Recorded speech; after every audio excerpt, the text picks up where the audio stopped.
because it would be good to do that. Hello, we are live. It's midday, and yes, we are doing it later at 7 p.m. So if you have tuned in and thought, I really like my Sunday evenings in the UK listening to these two fellas, well, we're still doing that as well. And we're just waiting for Mr. Anthony Chaffee to arrive. But of course, let's introduce Richard Smith, in case you don't know Richard. Richard, do you want to say hello? Hello. Nobody knows who I am. Oh, they do. You've now got 6,500 subscribers, I think. And I did an interview the other day and mentioned you, and there's ever such a lot of people in the comments saying, I've not heard of him, but I'm going to go and find his channel now. So you should have a little extra bump there. And of course, they're going to know you at the Easter weekend, aren't they? Because both you and I are going to be at the War on Health. Spot on, yeah. War on Health, the end of this month, 30th and 31st of March. 2-day event, some fantastic speakers lined up. Super excited. I still haven't written my presentation yet, but... Oh, dear, Richard. But I know what I'll be talking about. It's just, I find that having visual aids helps explain things. So... the talk is down to a T, hopefully within my head, but it, I just need to put it onto those slides to present. Yeah, and you've got Sorry, come. You've got a fantastic talk lined up as well. Yes, well, I've been a goody two shoes and a little girly swat, and I've done my presentation, sent it off to film, the War on Health Men, and I think it's going to be good. I'm going to be talking about bloods. That's my presentation. It's going to be talking about the context of bloods and how it's different when you're a carnivore, when you're low carb, when you're keto, and how you can interpret them differently. And I mean, that's backed up. That's my book there, which is doing very well. Guide to blood tests in that context. So, I mean, that's one of the things I'm looking forward to is actually getting up and seeing some people face to face rather than being online. And then they can see this isn't a filter. I've just got two white lights and a blue light behind me. And some people seem to think that I don't want to be out in the real world, but I'd much prefer that. But we can reach, 1,000 people this way, can't we? Rather than however many, some people at the conference. And of course, we've got a lot of people tuning in because they would like to see Dr. Anthony Chaffee. And who has just messaged. Yeah, he's just messaged to say he is now logging in, so keep your eyes peeled. Oh, there we are. I was going to say, he's backstage. So let's bring him on, shall we? Should we bring him on? Yeah, why not? Hello, everyone. Hello. How you doing, man? Sorry, guys. Hey. Hey, how are you both doing? Yes, really well. You? Yeah, good. Good. There's no light there. Yeah, good. So it's 8 p.m. with you, I think. Yeah, it is. So another late one. So well appreciated. Thanks for coming on. I know it's it's a little bit awkward with you with the time difference, but great to see you. Good, man. Yeah, good to see you guys. Yeah, looking forward. Before we kick off, Steve, shall we jump on to what we were just speaking about in regards to events? So Dr. Chaffee's coming to the UK. In May, for the PHC event. So do you want to talk a little bit about that, Anthony, and then we'll go from there?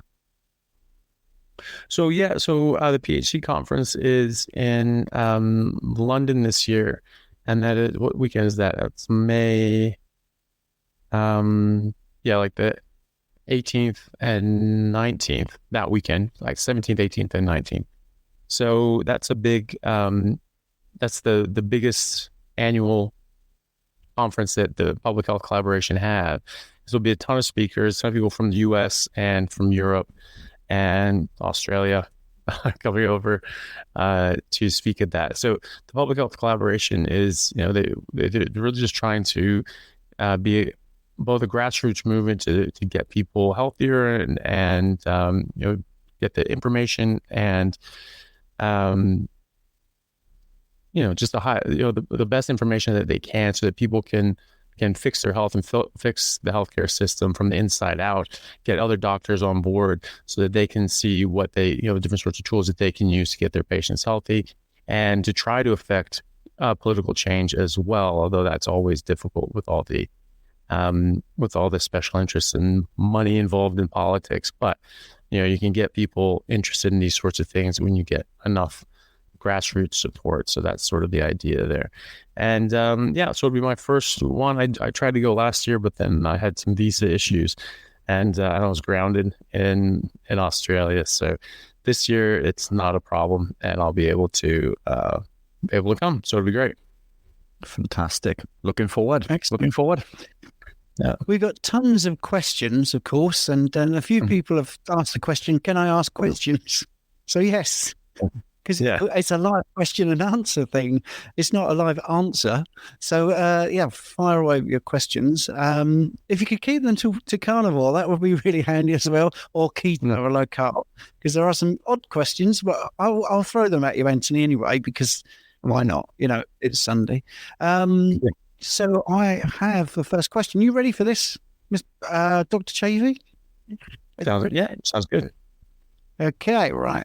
Hi, guys. I'm a long-term Crohn sufferer with an ostomy. After watching you and others, I've started to think I could be cured on Carnivore. What's your views on this being possible? My doctor says no. Yes. Well, look, most of the teaching would be that they would say that, and that's perfectly understandable that he's coming from that point of view. But no, it's absolutely possible. You need to be very, very strict. You need to be on just red meat and water only. This is something that people have been using since the 1800s. There have been gastroenterologists in the 1970s named Dr. Walter Voegelin. Don't know if that's pronouncing it right, but that's how I'm guessing with the weird spelling. And he wrote a book called The Stone Age Diet, where he talked about how humans are carnivores. Here's the evidence for that, and all these diseases that we're treating now are basically a product of eating the wrong thing. And he, as a gastroenterologist, was pointing out that there's different diseases that he treated. Basically, if you didn't eat plants, you wouldn't need him as a specialty, as a profession. But there are controlled trials and interventional trials in humans showing that Crohn's disease in particular is very affected by diet, massively affected by diet. There are two studies in particular that I think are very interesting. One was an interventional trial with what's called an elemental diet, and this person might be knowledgeable of this. Maybe it's something that he's tried before. It was something developed for ketogenic kids. Kids with epilepsy, so they were generally ketogenic, but they're just the elements, right? So the base macronutrients and micronutrients that you need to survive, and nothing else. And it's generally ketogenic. So you just take this shake. It's very processed, but it's just the macros and micros and nothing else. And they found that was a better treatment for Crohn's disease, for an acute flare-up of Crohn's disease, than prednisone, so steroids, prednisolone in the UK and Australia. So just not eating certain things was a better treatment than steroids, which is the gold standard for getting someone out of a bad flare-up. So obviously diet has a lot to do with this. Changing something that you eat seems to have a cause and effect relationship. You remove something, problem goes away. You return that something, problem comes back directly. That's a cause and effect relationship. There was another study that just removed carbohydrates and fiber, and saw how long, tried to see how long people would go into stay in remission without medications.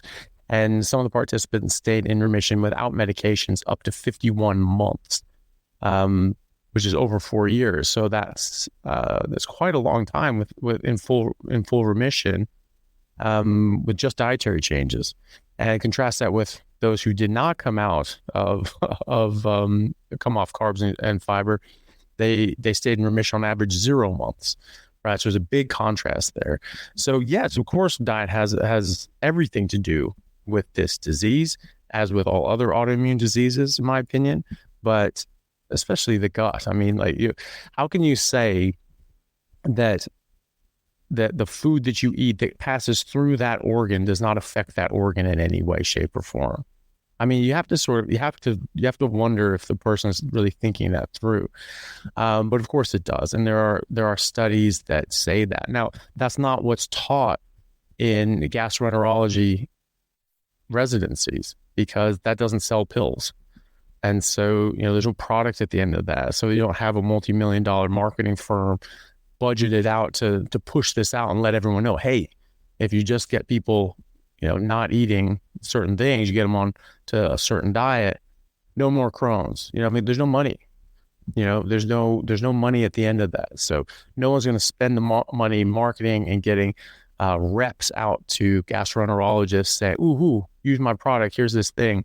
Just tell people to buy meat. I don't know if the Cattlemen's Association wants to get on that, but if it's but if someone has an interest in that, can figure out some way to monetize that, get in there, because this is a better treatment than steroids, and it's a hell of a lot less expensive than the biologic agents that they use as well, which are quite harmful in a number of different ways, and yes, can help people. It's sort of the lesser of two evils, but you're not winning this situation. It's horribly expensive, has a lot of side effects, and you still have this issue, and you're only treating the symptoms. You're not actually counteracting the disease. Whereas when you adjust the diet, you are addressing the root cause mechanism, as can be seen. You remove certain things from the diet, disease goes away. That's a cause and effect relationship. So you address the root cause.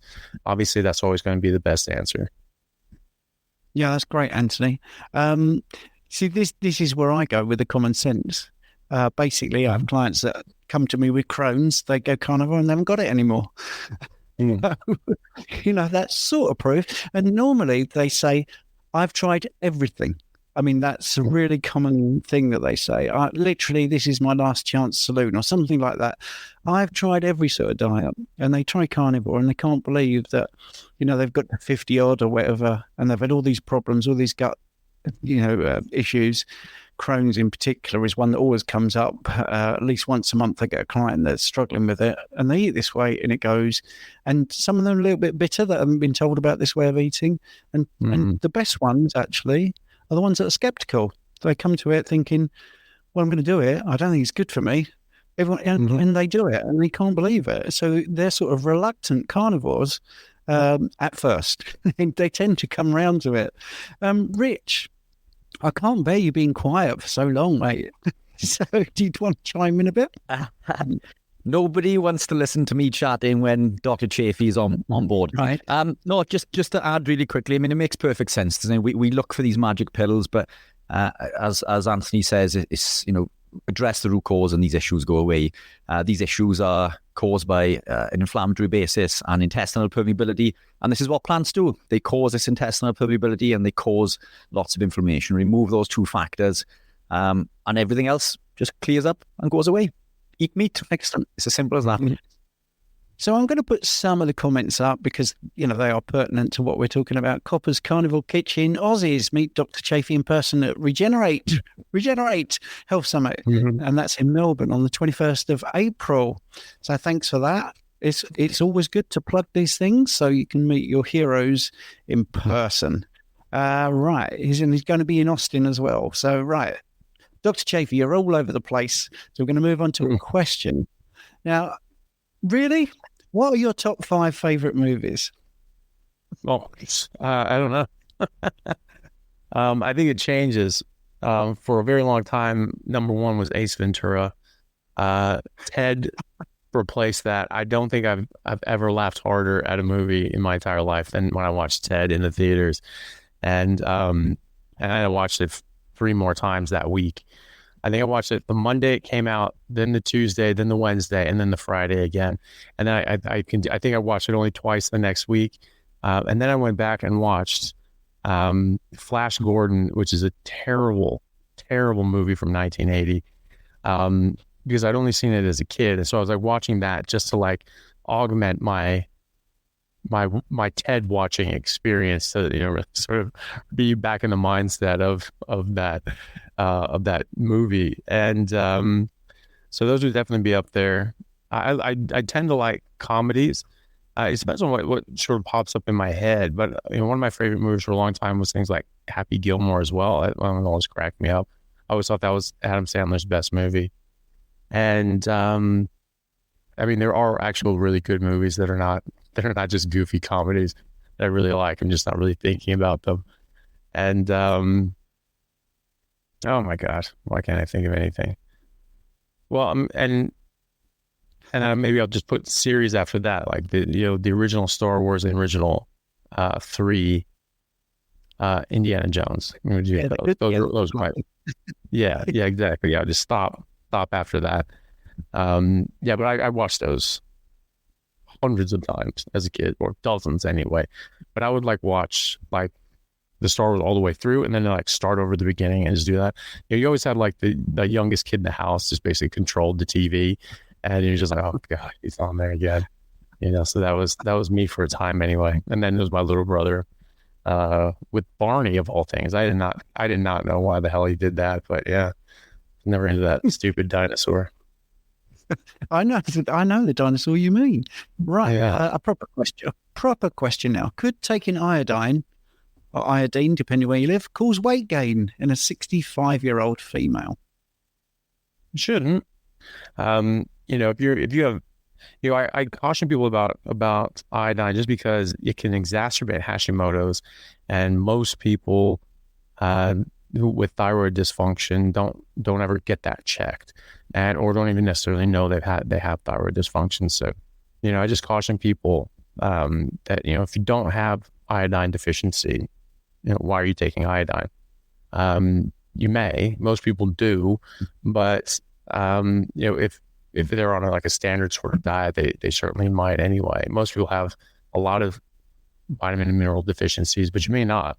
And so if you don't have one, then I don't think there's any point in taking it. If you are a bit low and you want to supplement it, and especially if you're worried about your thyroid, I was like, oh, my thyroid is slightly underactive. Oh, it could be iodine. Well, it could be, but it could be something else as well. And so, check if you have thyroid dysfunction, then you check yourself for Hashimoto's. It is way more common than people think. People generally don't look for Hashimoto's until it's a disaster, until the TSH is above 10. And then they start investigating and saying, oh, okay, well, why the hell is that happening? And it's a bit, the horse is out of the barn at that point. I mean, you missed your moment. And so, the thyroid is severely damaged at that point and may not ever recover fully. And so, obviously you want to, you want to get on top of it before that. So I would check in my patient population well before we get to that mark. If your TSH is above 2, it can double your risk of developing thyroid cancer. So obviously that's not normal, even though it can go up to 4.5, depending on the area. It can go possibly higher than that. But, just above 2 is doubles your risk of thyroid cancer. So that's obviously not an acceptable range to keep your patients in. So I would check before that. And we actually find quite a lot of people with Hashimoto's. It just hasn't just completely destroyed them. So no, I don't think it's going to make you gain weight. Unless it's sort of a roundabout sort of way that you exacerbated Hashimoto's, rose up your antibodies, damaged your thyroid, you produce less thyroid hormone, and that depressed your metabolism. But taking iodine shouldn't directly cause weight gain, no. No, I don't think so. Just had a couple of people message me. They're listening in headphones and they can hear, I think they can hear your hands on the mic, Anthony. So. Oh, really? Okay. Yeah. I don't know. Anyway, right. Yeah, that's it. That's the noise. We have a lovely question here, which Richard will be able to answer as well. Greetings to all. What does it exactly mean, 24-hour live? What does that mean? Richard. So that is our 24-hour. We're live for 24 hours. Steve and spot on. We're live on YouTube for 24 hours. Last year, Stephen and I did the world's first ever 24-hour live Carnivore-a-thon. It was a live that we discussed all things carnivore, all things healthy, keto. We touch base on a little bit also, but it's a live in which we get fantastic guests come on each hour. Dr. Chaffee kindly joined us for 3 hours, I think, 2 or 3 hours last year. I thought it was 2 hours. Yep. Well, last time was, I think, 3 hours. Yeah. And I was going to say this time, I thought it was 2 hours this time.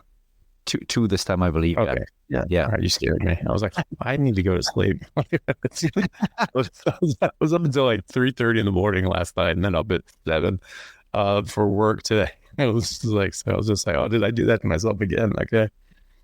All right. And then we have you dragged on these shows at 8 p.m. time. But it's really appreciated. Yeah. Oh, that's all good. I stood for 24 hours like this. That's it. 24 hours. Occasionally Richard had to talk while I nipped to have a pee, basically, but didn't eat, didn't drink, which I don't think you could do when you're high carb. You could only do it when you're fat adapted, I think. But that's it. It's really that simple. 24-hour live stream. We start in the UK, I think, at 9 a.m. 9 a.m. on the 7th of the 7th. And the idea was that you could remember it because it's 24/7/7. 24 hours on the 7th of the 7th. Right, not 24/7, but 24/7/7. Like, don't miss that. We got Dr. Anthony Chaffee, of course, top of the bill, and then we've got the supporting people like Robert Kiltz, and Dr. Simon Sword, Dr. Philip Avadia, and we got Sean Baker and tons of other great guests. So I'm only joking there. Anyway, going to a live joke from Anthony. My favourite joke or corny joke is, who would you like to have as a guest at a dinner party? Alive or dead? And I'm like, well, someone alive. So yeah, right. Definitely someone alive would be good. Once a week man, which is a great pun. While we all agree that diet, animal-based of course, is very important in achieving good health, what role does Anthony Chaffee think quantum biology plays? For example, blue light exposure. Yeah. Well, I do think that that's important. I mean, we're trying to really cater to our own biology and our makeup, and we are terrestrial beings. We're not troglodytes. We didn't grow up in a cave or deep under the sea. We grew up in the sun and on the earth, and that's where our bodies are designed to be. Now, does that necessarily mean that we have to do that? No, but it does not surprise me that there is more and more evidence coming out that there is an effect that this has, and it could be extremely positive and beneficial. Our circadian rhythm is well and truly tied up with the cycles of light, and we're sort of getting this light pollution in our eyes, and I use blue lights and white lights and things like that in and around our house, and we're screwing that up. Our brains tell what time it is based on the frequency of light that's coming through your eyes and into your brains. And so, if you're messing with that, your brain doesn't know really what's going on. You may disrupt your hormones. You may bounce off your circadian rhythm. You may not get your testosterone in the morning. You may not get your cortisol or estrogen, or your melatonin at night, or your growth hormone, all these sorts of things. There's all these different hormones wrapped in tons and tons and tons of hormones, but they may not be as able to function properly and be released properly. So I do absolutely think that this is something that is very beneficial to our health, to try to be out in the sun in the morning, or to try to be outside whenever you can, barefoot. I don't know much about these sorts of things apart from seeing these things peripherally, and not seeing any reason why I would doubt it. I need to look more into it and speak to people like Dr. Jack Cruz, and start and take a look at a lot of the studies that he talks about and others talk about. But it's fairly mainstream understanding about how light affects our circadian rhythm and our hormonal cycles. That's not fringe. That's been out there for a very long time, and very mainstream scientists such as Andrew Huberman and others talk about this regularly. But I mean, this is something that's been around for decades. So I definitely think that plays a major role in our life. And I mean, I even just look at how I feel when I go camping for 2 weeks. A few times I've ever done that. And I've just been, up with the sun and then busy all day and then, doing things outside.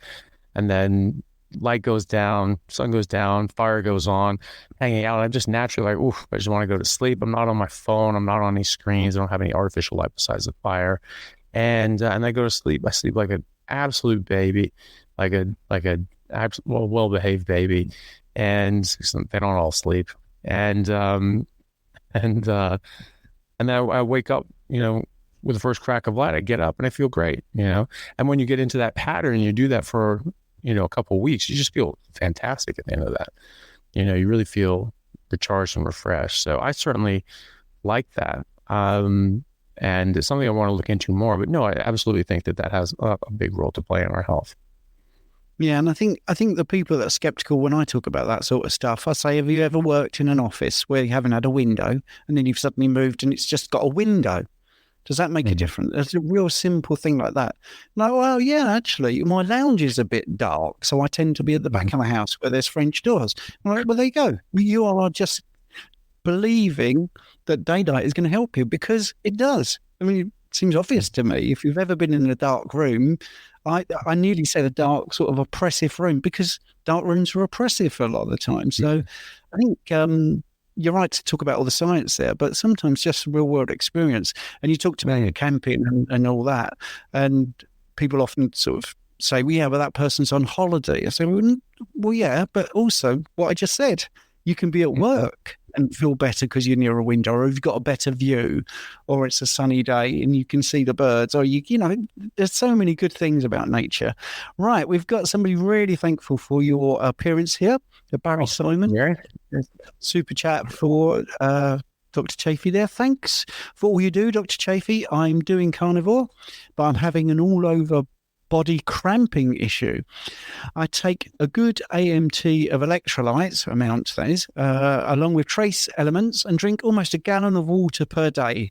Could this be oxalate dumping or ? Well, cramping potentially. Quite often, cramps are to do with. They could be they could be electrolytes such as magnesium, and most people will be low on magnesium, if not probably not outright deficient, but lower than they want to be. I don't know if it would be oxalate dumping, although oxalate dumping can sort of manifest as almost anything and just sort of affect things in a lot of different ways. But generally, cramps are dehydration in my experience. And certainly when you are, starting out on this, you can get sort of fluid shifts. You can sort of lose too much water and just require more water throughout your day. And so I tend to find that even when people are taking electrolytes, they're just not getting any improvement from that. Some do, but the vast majority of people that I hear about, some people just take electrolytes and that does it and that's fine. But other times, when you actually hear about it, when people have been taking electrolytes, have been trying these sorts of things, and I'm like, look, this is just not helping. Do I take more electrolytes? What do I do? And to me, it's like, obviously it's not the electrolytes at that point. You're taking the electrolytes, you're covering that. It's almost always dehydration. It's almost always that they need more water. I understand that you're drinking about a gallon a day. It just may not be enough for your needs at the moment. So I would just try to ramp that up and see if you can add that on. If you just feel like you're drowning, like I just really can't drink anymore, then fair enough. But do try to increase it from there and see how you go. It's probably going to be a short-term thing. You might not need this for a long time, but especially in summer months in places like Australia, and if people are active and they're outdoors, you're going to need more water. And if you're transitioning over to a carnivore diet, sometimes you can have a higher requirement for water early on. And so most often when people get these cramps, it's because of dehydration. In my experience, it can be other things, but that's the most common cause. And do you think that it's possible to drink too much water and cause dehydration because your body is expelling the excess water and therefore taking electrolytes out, so you get this vicious circle of over drinking? Well, you can certainly cause hyponatremia And so you can flush out too much sodium, and that's not safe. Obviously, that's not good. If you're taking electrolytes, you're probably, going to be okay. But you can definitely over consume water and then cause a hyponatremia. So people do need to be careful of that. That affects your brain generally. It doesn't cause cramps. Low magnesium can cause cramps. I've never seen a patient in the hospital that had low sodium or low potassium clinically on blood reports. When you see them, like, oh, shoot, Mrs. Davis has a low, potassium. They don't present with cramping, right? They have other symptoms. If it gets low enough, if it gets, like, if your sodium goes below 130, you can get extremely confused. You can get cerebral edema and things like that. So it's like, it's actually quite unsafe. But they're very lethargic. They're very sleepy. It's hard to rouse them. Very confused and don't know what the hell is going on. And they're just sort of basically slipping into a coma. So that's pretty obvious, when that happens. And the obvious part of it is not body cramps, so when people say, oh, I need more salt. Yeah, maybe you do, but I don't think it's just going to be causing all of those cramps. It's generally not drinking enough water. Brilliant. We have in the works, Steve. Can I throw a spanner in the works in regard to that one? Yeah, please do. I mean, there's three of us on the screen, and that's the point of us being here. Cramping, in my experience, is usually a calcium issue. Excess calcium. Calcium excites the muscle. Calcium depletes magnesium. So we can combat this through two ways, either decreasing calcium or increasing the magnesium. The thing with excess calcium is that it also depletes sodium. A gallon seems like a lot to me, and I think it could be the opposite issue. I think you could be drinking too much water with maybe not the right ratio of electrolytes. It'd be interesting to find out, one, how much calcium you're consuming, i.e. if you live in a carnivore lifestyle and eating lots of eggs, you'd be surprised how much calcium there is in an egg. There's around 20 to 25 milligrams per egg of calcium. If we look as nature intended, a piece of beef and everything within nature comes with a set amount or set ratio of electrolytes. Potassium is really high, so potassium predominates, and it's about 4 times higher than sodium. Then it drops right down to magnesium, and below that again is calcium. And at best, calcium is at an even level with magnesium, and this is how the cell operates. It's a 1-to-1 ratio roughly. If we increase the calcium too much with maybe cheese or raw milk or eggs, that can throw that ratio out. And again, that calcium also depletes potassium, which can lead to further cramping issues. If you are using electrolytes and the ratio of sodium to potassium is wrong, then that can also lead to cramping, because most electrolytes predominate sodium, and then they drop right down with a low level of potassium. But the potassium needs to be almost level to the sodium, because excess sodium also depletes potassium. So you've got all of these contributing factors going on in there. So first of all, I'd look at the calcium, look at the electrolytes, make sure that the potassium is not. So the ratio that we see with most electrolytes on the market is, say, 1,000 milligrams of sodium, and then it'll drop right down to 200 milligrams of potassium. That 200 needs to be at least half. So it needs to be at least 500, if not higher. And the closer to a 1-to-1 ratio, the better. Once you address those two things, then maybe look at combating the water intake. And again, as Stephen says, drinking too much water can dehydrate, because you're flushing out the electrolytes, especially if that ratio is wrong in the first place. But calcium is usually the biggest contributing factor, as it's excitatory to the muscle. So again, combat that with either increasing magnesium or reducing the calcium. Thanks, Reed. So I hadn't actually heard that hypercalcemia cause cramping. Low calcemia certainly does. It causes tetany. And you test this, you sort of tap on the muscle and just sort of your face will cramp up and things like that. You sort of put like a tourniquet on your arm and sort of tap these muscles, and they'll just cramp up like hell. But you can always check these sorts of things. You know, just sort of see where you're at, and if you certainly don't need to take a whole bunch of calcium or anything like that. You know, some people think that they need to take a lot of supplements. You don't generally, or specifically calcium. You know, think that you need to eat a lot of calcium because there's not a lot of calcium in meat. But it's like, okay, well, where does a lioness get calcium to make its milk? Right, they're eating from meat, right? So obviously there's calcium in meat, and your body, uses that and efficiently, as opposed to when you're eating a bunch of plants with anti-nutrients and oxalates, and you're stripping all this calcium out. You need overabundance in order to overwhelm that and just get the little that you need. When all mammals are weaning, they drink their mother's milk, and then they wean onto the mother's diet, and they eat that diet for the rest of their life. And that's when most of the long bones are growing. So that's when most of this growth is happening. So the most calcium demand happens after they're weaned, after they're off milk. And again, where the hell is the mother getting that calcium to give to the baby in the first place if the mother's diet is deficient, and the child is going to be weaned onto the mother's diet? And that's when most of the bones are going to grow, and most of the calcium is going to be deposited. So, you get onto these sorts of diets, you certainly don't need to take a lot of calcium supplements unless you have an actual deficiency. Like, I just don't think people need to supplement as much as some do, unless they have a deficiency. Now, there's a lot of people that do have deficiencies. There are a lot of people that come in and they've just been on different diets, just a standard diet or a plant-based diet, and they're going to be deficient. They're going to be very deficient.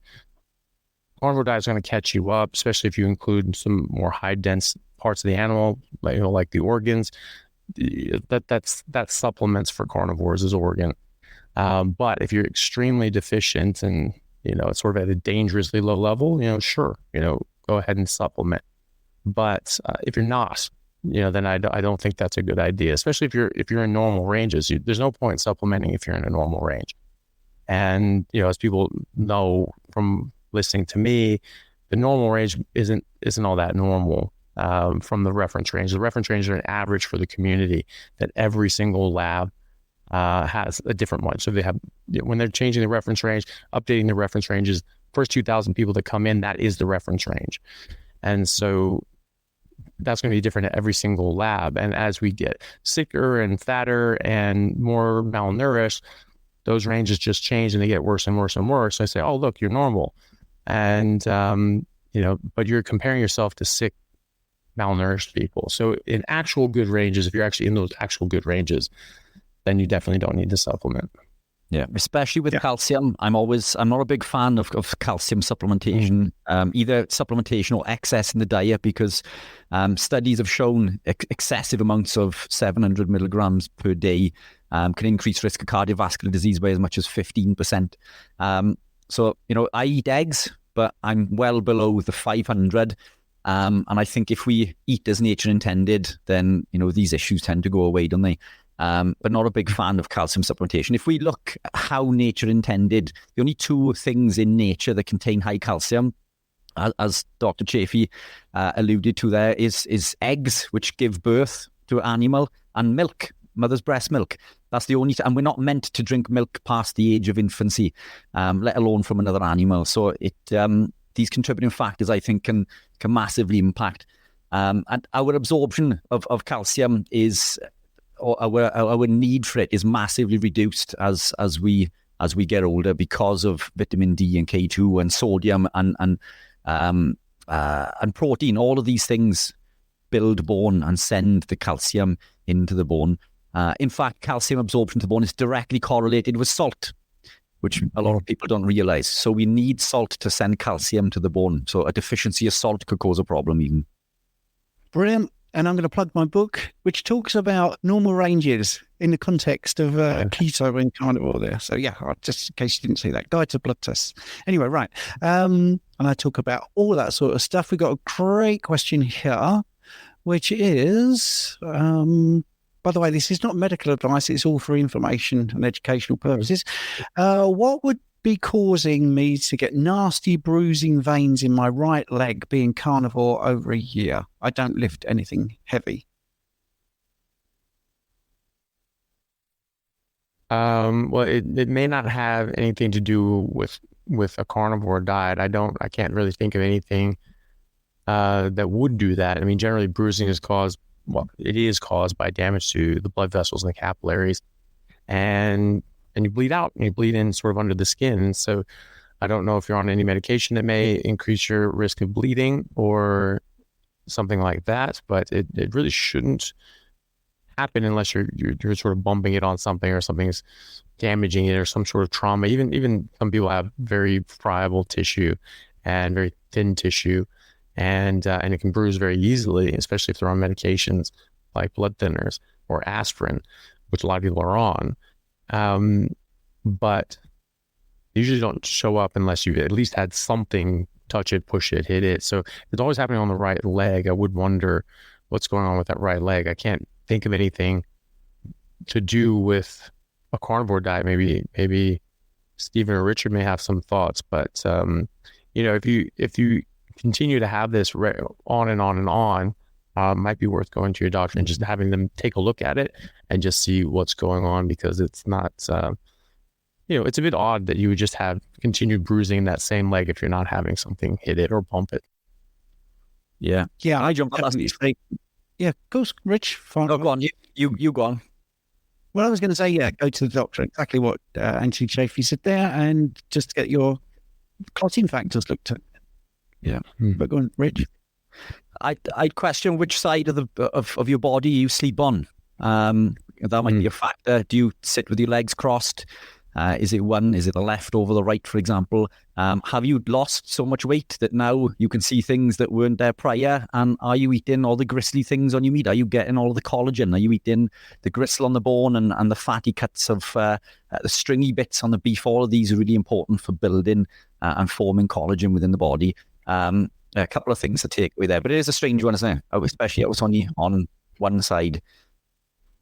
Yeah, let's move on. I think that's pretty much covered. We have the next question here, which is, I have moya moya. What will carnivore do for me? Well, that's a good question. So that's a complicated pathology, but basically what that has to do is with the vessels in the brain can be very friable, and so they can get a lot of bleeds, and that can cause strokes. And so sometimes we do bypass surgery to revascularize or bypass certain areas that are damaged of people with moya moya. I don't know of any studies with ketogenic diets with moya moya. So I can't tell you what's going to happen with that. It's a very rare disease, and I just don't know many people who have. I don't think I know anybody who's tried a carnivore diet with moya moya. Maybe one that I spoke to a while ago, but I don't know how they're doing with that.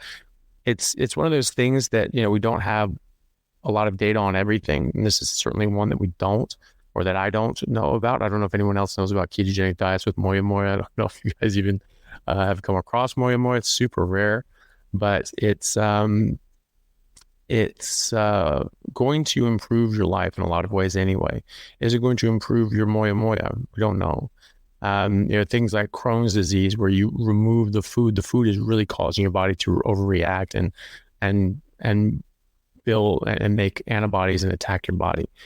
So that's a cause and effect relationship, and I can tell you what that's going to do when you go on a carnivore diet. It's going to go away. But with moya moya, I can't say that same thing. I don't know what the underlying cause is for moya moya, so I don't know how a carnivore diet is going to affect that. What I would imagine is this is sort of an inflammatory sort of condition, and this can cause friability of the vessels. This is going to improve your collagen. This is going to improve your inflammation. This is going to improve a lot of different things that could contribute to that. But I have absolutely no idea. The best thing to do is just try it, see what happens with it. You're going to feel 1,000 times better anyway. You're going to fix a lot of different sorts of things. None of us here have had moya moya, and yet we're still doing carnivore because we feel so much better, and our bodies work so much better, and our brains work so much better. And so even though we didn't necessarily reverse something serious like moya moya, it's still worth it to us. So I think it will still be worth it to you to do that, and very well may help with that. However, it would just be sort of a wait and see sort of thing. But I don't know what you guys think. Well, I think if anything is, just to clarify for people, it's the obstruction of the arteries at the base of the brain, and the cause is unknown. You see, so it's very difficult to answer anything where the cause is unknown, because if you don't know the cause, how can you fix it? But I think what you're saying, Dr. Chaffee, is if you deal with your systemic inflammation, you're giving your body the best environment possible to make that condition less troublesome. If you've got an obstruction in the artery, it's there. So if you're then inflamed and your arteries are inflamed around that area, then that blockage is going to be even more restricted, isn't it? Then the blood flow to the brain is going to be restricted. So you may find going carnivore, because you reduce inflammation, you start to feel better. I mean, I'm a great believer in sort of common sense. It's not going to kill you. It's not going to make it worse. So I think, just trying it and then coming back actually in 6-7 weeks and saying, we would like to have a case study, wouldn't we? We would like to have someone who has had that and it has improved, because that's how you start to learn about these things. I mean, I think everybody on the screen admits we probably know like 1% of what we'd like to know about the body. So, I've not come across it. 15 years of rehab, but 5 years of doing carnivore coaching, never had a client with it. So I think I can't see it doing anything other than improving the situation. Did you want to say anything, Rich? No, I think you guys have covered that. Okay.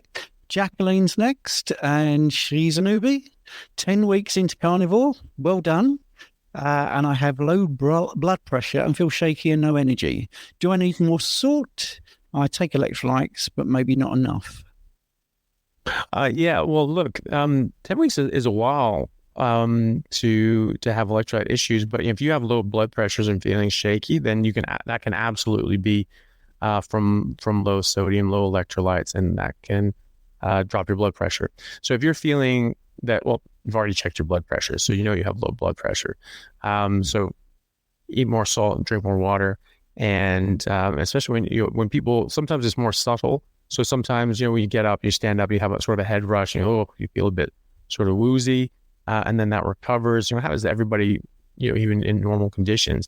But if that's happening to you regularly, that could be because you're getting this postural drop in blood pressure that's maintaining, and you're not able to overcome that normally.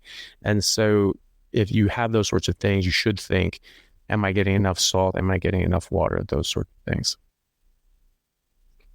Yeah, I agree. And the water, I think, was a big contributing factor there, because that does help with blood pressure.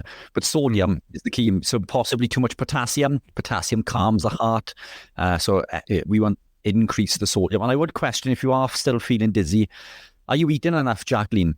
Are you consuming enough food? Maybe you're not eating enough fat and protein. So a couple of things to look at there potentially. Yeah, and Jacqueline, I think, is actually a member of our school community. So you can always come to our live question and answers and get a more in-depth one. But obviously, we're making the most of having Dr. Anthony Chaffee with us today. So anyway, I hope those answers helped you. Scott is asking, I think Richard might jump in with this one as well. What do you think about MCT oil and its daily use? But Dr. Chaffee first, as you're the guest. Well, I just tend to avoid it. I don't use it myself. I just try to get animal fats. There may be advantages to MCT oils, but I just like getting the natural fats from meat in what I'm eating.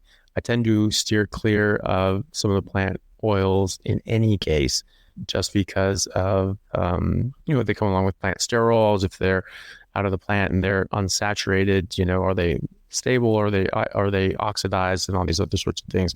I just try to eat meat and fat in its whole form. That's my usual go-to.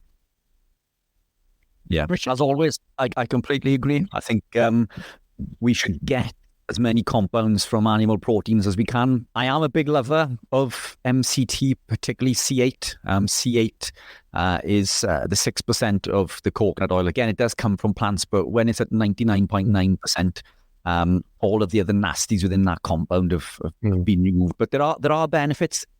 MCT is not the healthiest fat, and people believe that it is because of its microbial benefits. It's the most antimicrobial substance available without a doctor's prescription.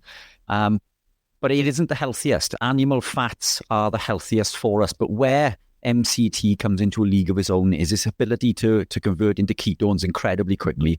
Ketones, the production of BHB. So when we consume the C8, for example, it's sent straight to the liver through the hepatic portal vein, and it's almost instantly converted into beta-hydroxybutyrate.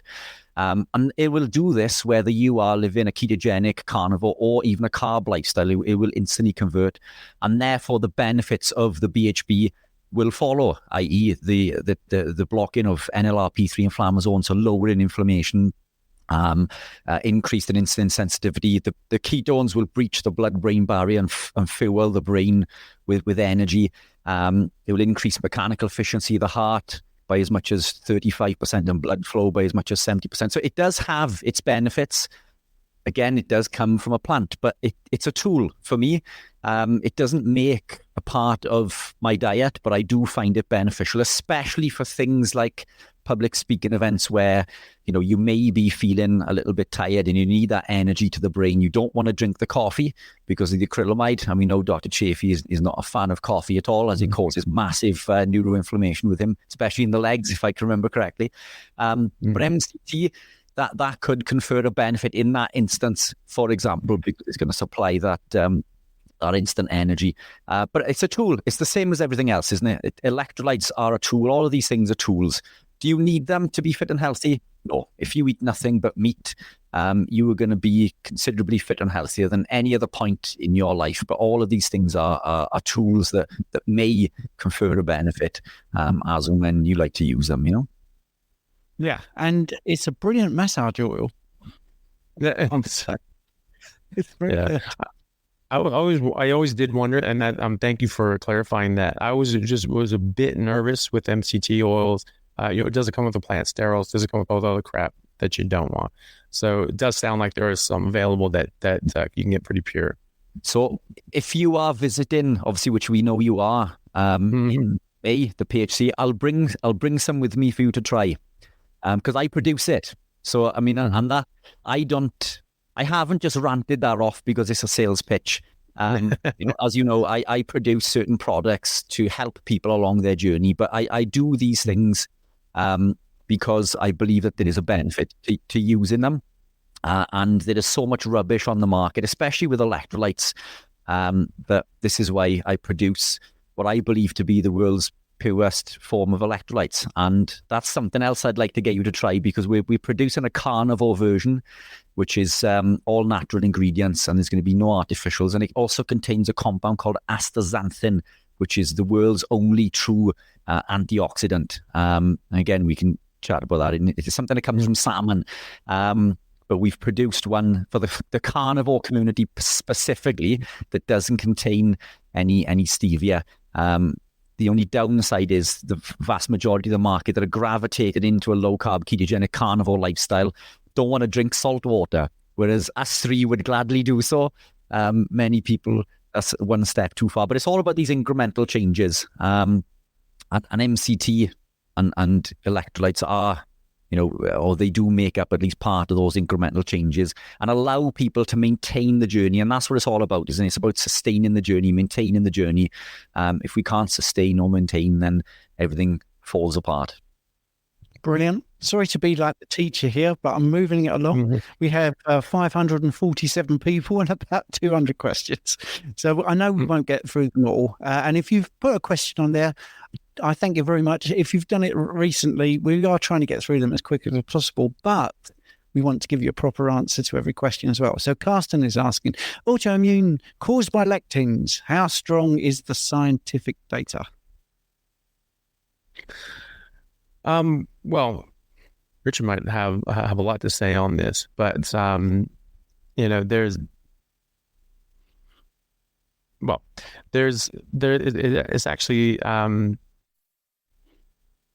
something that we do see. We see these lectins getting into the body and interacting with our body and interacting with our cells. We see it in our gut.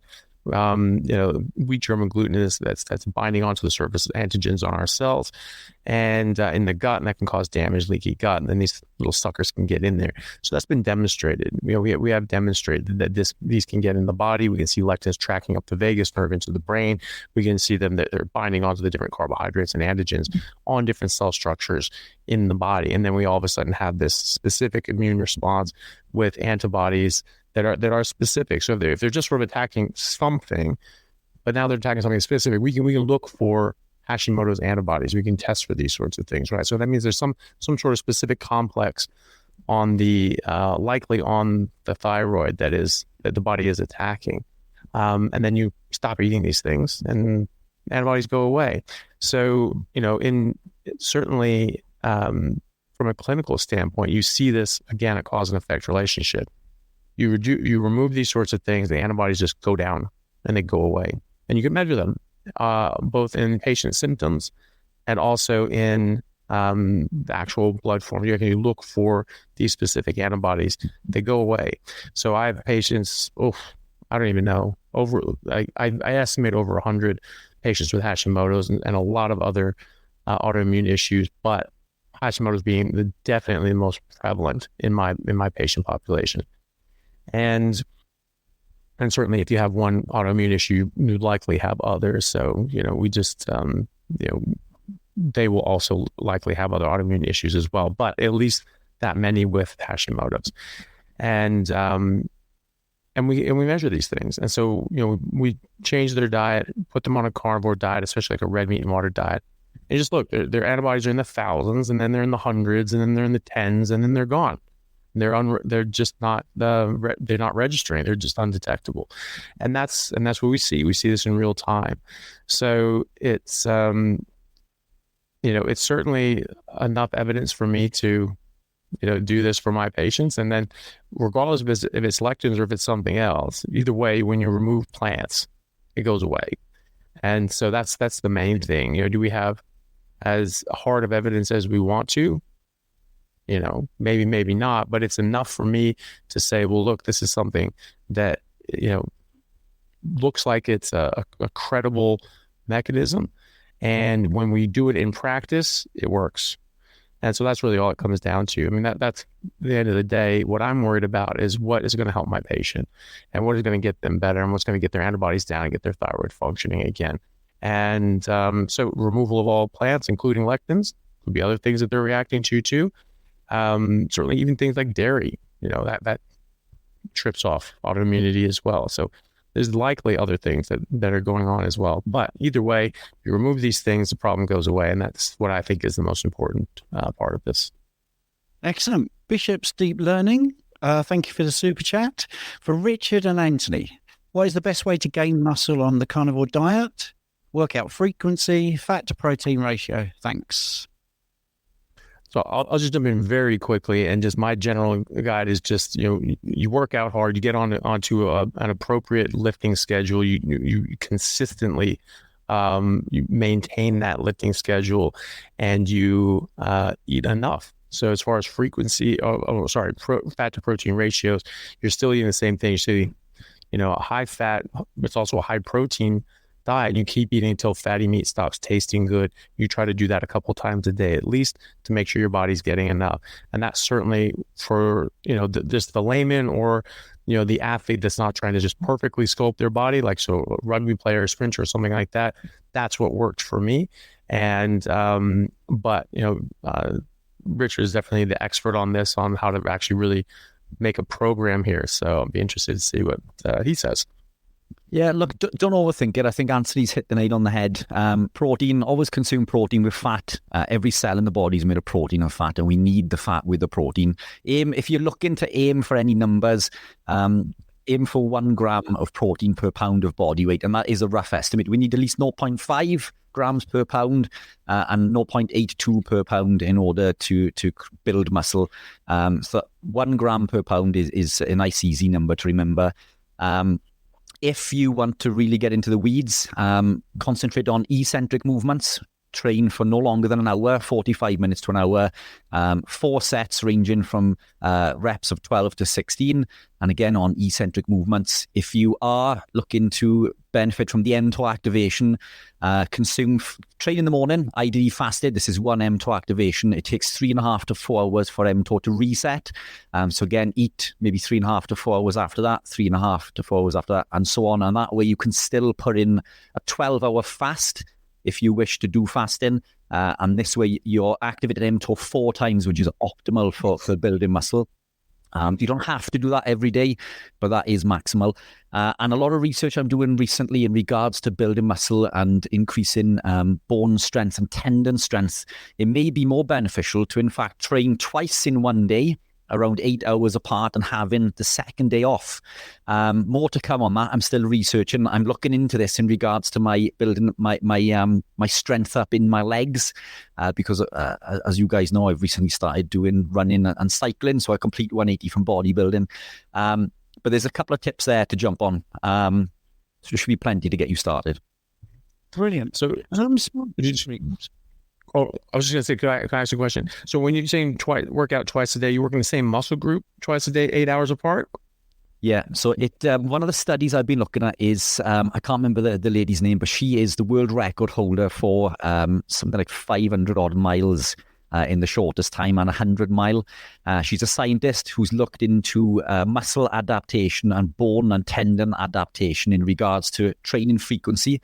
So rather than training every day, which is what a lot of athletes do, she's looked into training twice in one day, doing the same training, split. So the same. So if you were to train for 1 hour each day, for example, train half an hour in the morning, half an hour sort of 6 to 8 hours apart, and then have the second day off. And this seems to be building most adaptations. The science that I was looking into it yesterday, as sad as it sounds, this is what I was doing yesterday afternoon when everyone else is watching TV and Netflix and so on. I was looking at these research papers. It's incredible stuff. And it also showed that the muscle glycogen was higher when trained low carb. So this was with athletes who were consuming carb, but they would deplete glycogen, and then they would refeed with carbohydrate. But it showed that the adaptations created in doing so increased their ability to store more muscle glycogen, which goes against everything that we are told from the general standpoint of training and glycogen storage. But yeah, it's we probably a whole other podcast on that when we look into the evidence, but it's incredible research. Yeah, and I'm going to plug my ultra conditioning program, because I've been doing alternate day training for 15 years. And I think Anthony doesn't know this, but I used to be an advanced personal trainer and actually got somebody to the Olympics, javelin throwing. Nice. So that's badass. I can answer some of these questions, but I'd love to hear Richard. And I think it's not sad, mate, looking at research studies. That's what I do all the time. Okay, you're not a loser. It's all right. It's okay. Yes. We love you, mate. We love you. Right. I was going to ask you. Oh, can I ask one more thing? Just in that same vein, I just saw one of those old school bodybuilders. It was like someone with an M, something like that. It's like Mike M something. Anyway, months. Almost certainly, yeah. He was one of those big ass dudes. He's in the sort of the Arnold era, and he was saying that actually what you wanted to do, you wanted to just work out once. And he was saying like one set to failure, that's all you needed to do. And then rest 72 hours before you do your next workout session. And so you're not even the same muscle group, but just the next set of muscle groups. You want to give your body 72 hours to rest entirely. And you want to do that. And if you did 2 sets of something, then that was, yes, you get more for it, but you'd hurt yourself on your recovery and all that stuff. I don't know if he was doing carnivore or something like that. A lot of them were doing steak and eggs back then, and lots of steroids.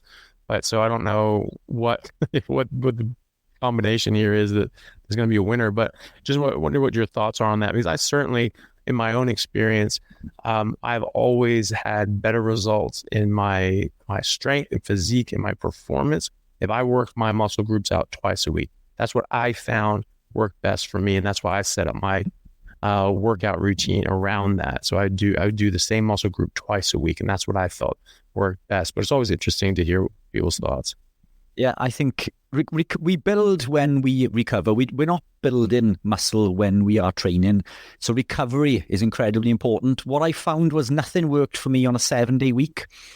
So rather than training twice a week, I would train twice every 8 days. So things seem to work on an 8-day cycle. So I would never have set days for training, but I would alternate muscle groups, and the reason for that is giving that rest in between. So you'd hit chest on a Monday, for example, and then I wouldn't train that till 4 days later.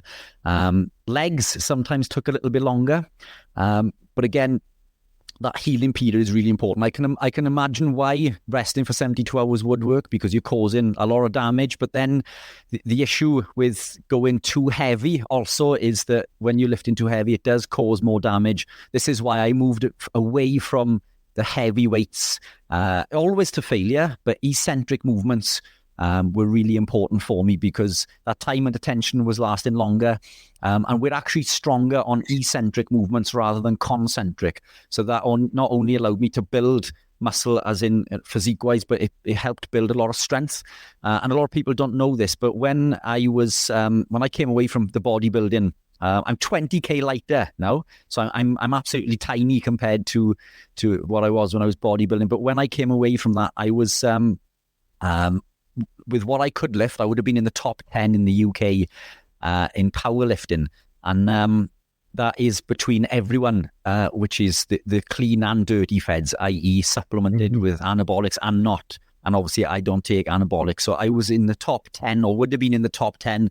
And that's what I was going to gravitate into. But I got pulled into the world of running and cycling and training for duathlons and triathlons. So a complete 180 from bodybuilding. But I do feel a lot fitter and healthier for doing so.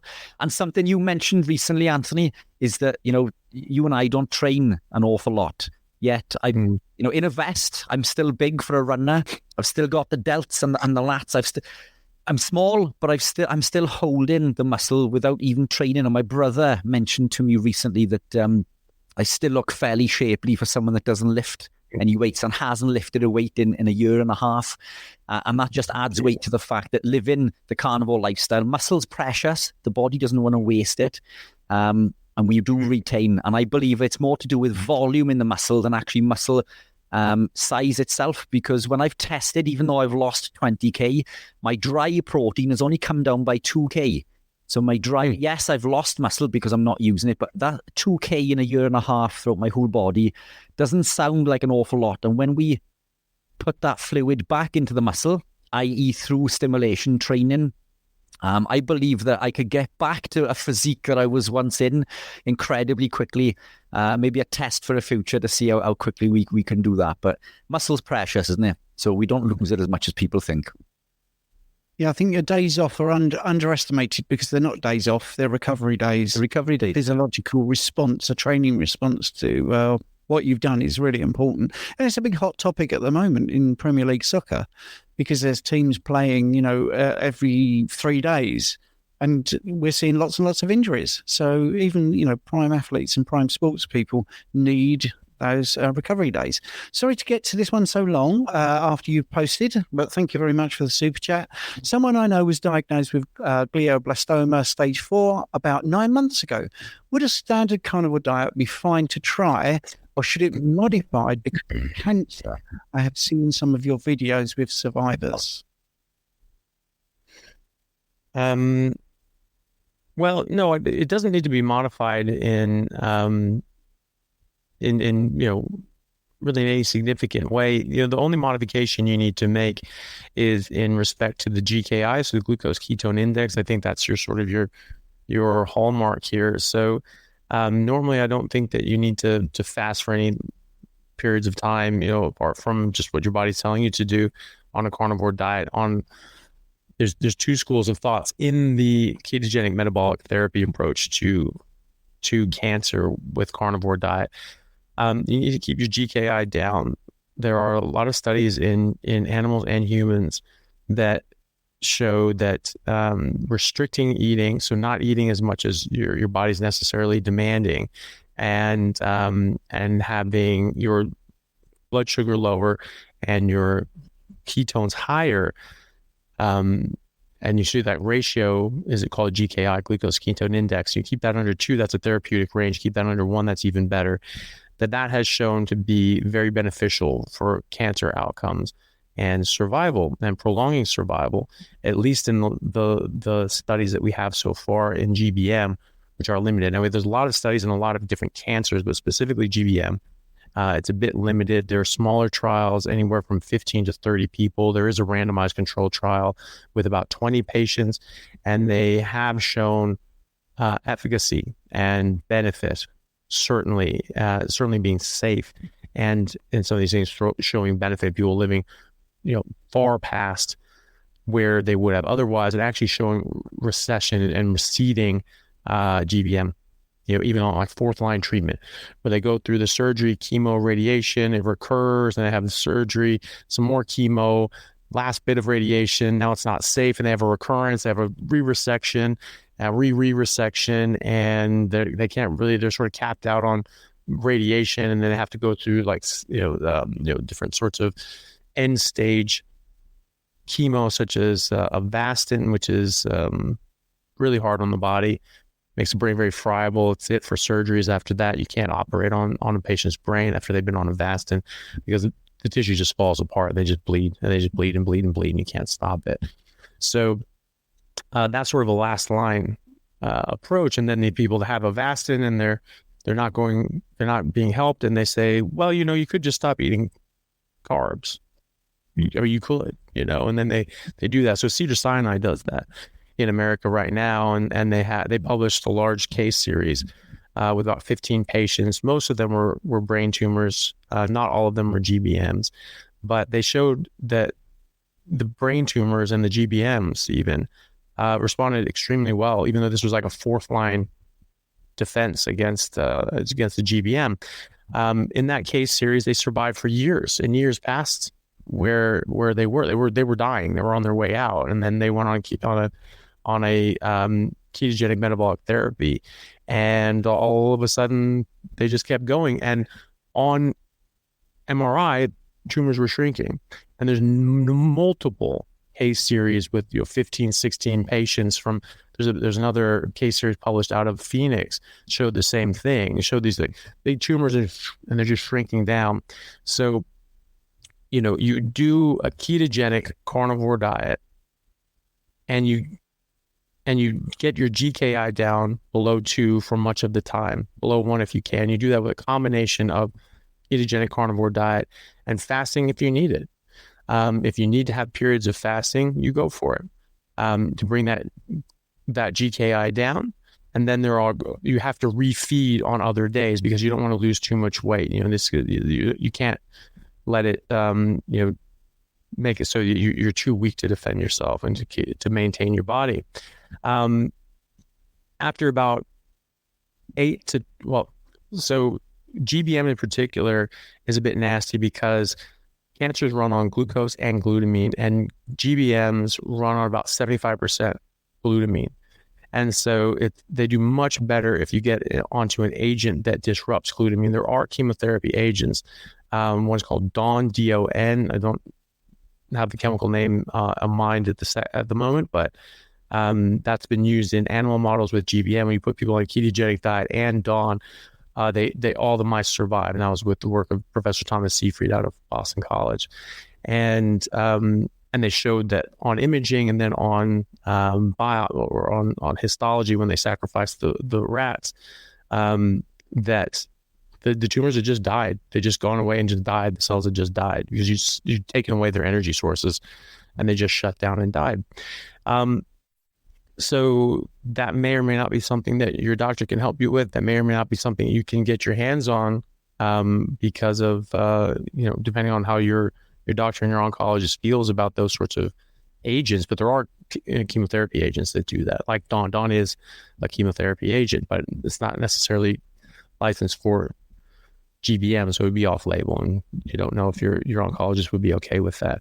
So GBM in particular is a bit nasty, because cancers run on glucose and glutamine, and GBMs run on a 75% glutamine. And so when you fast between 8 and 14 days, you make glutamine, first of all. You also make glucose, but you're just keeping it down at lower levels. And because these cancer cells have such a high metabolic demand and they're inefficient at making energy, they really require a lot of this stuff.